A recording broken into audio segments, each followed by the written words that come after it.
YouTube fam, what's going on? If you hear a little bit of noise in the background, it's disregarded. They're watching a show in there, but I wanted to, I'm in my little, on my little table here, dismantling this LG 4K Blu-ray player. This particular one's a UBK90. If you followed me a couple of years back, you'll remember I did a modification of the UN970 or something like that. I have the other video. I'll put in the link in the description. And I made a video of that as well. And what I did for that particular one was the same thing I'm going to do for this one here. End up selling that to a YouTuber who just is actually still using it and loves it to death. If you remember, I made the comparison to the Oppo 205 actually, and that was the $1,000 player way back when. And the comparison was pretty striking. I did the Star Wars, and if you go through the videos, you could actually see. I'll put both links in the description so you could check out the comparison.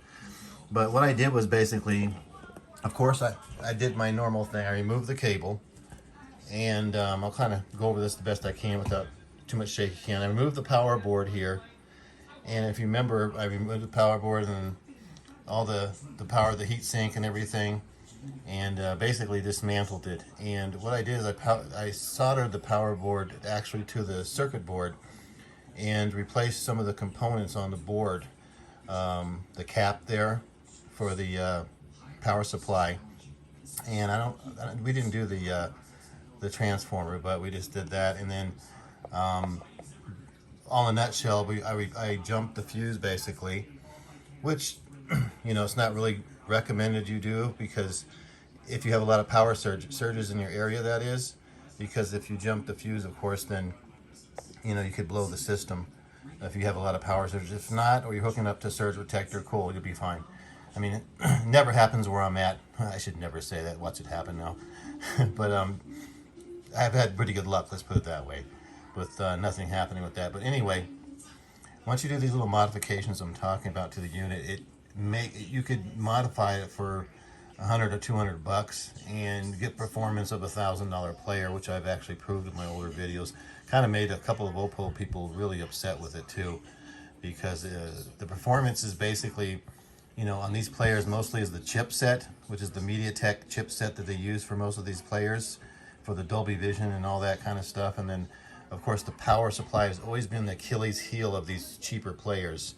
And once you start replacing some of the components and stuff, then you know it's a damn good player. It sounds great as well, but we were surprised to see the picture make such a difference. So that's what we're going to do this one right here, or I'm not. There's no we. I'm going to do this player, and I might actually hook this up. I was thinking about using this upstairs, but I remember the performance was so good. I'll probably just put this on my doggone CX77 down here and take a look at it, and kind of get some remembrance of how everything went a few years ago when I did this on the older version of this player. Like I said, everything was the same on this player, the revised player. This one has a better heat shield on it. I remember the old one didn't even have this heat shield right here on the older player. I think they remade this one came out maybe a year or two ago. But if you go over here and kind of look closely, what's that? Sony optics, guys. So we're using a lot of these players will use the Sony optical player in the unit, because let's just face it, Sony does optics really good for CDs and DVDs, Blu-rays, 4K. But underneath the chipset, which is underneath that heat shield, you can't see it right there, but it's called a MediaTek. And if you look at the numbers, they match up with all the other players as well, even higher end ones, except for the Panasonic. I think they use their own Hollywood chipsets. But yeah, because remember I had the 9000 Panasonic as well, and the 8 whatever the number that is on that one as well. So I've had them all. But this is something fun I like to do. Wanted to share this with you guys. And if you have any questions, feel free to ask. I'm not going to give out too much information on exactly how to do everything, because I don't want anybody trying this that doesn't have any skill and then, you know, breaking their player and then trying to say, you told me to do this type of thing. So disclaimer, don't try anything unless you know how to do it. You guys have a good one. Later.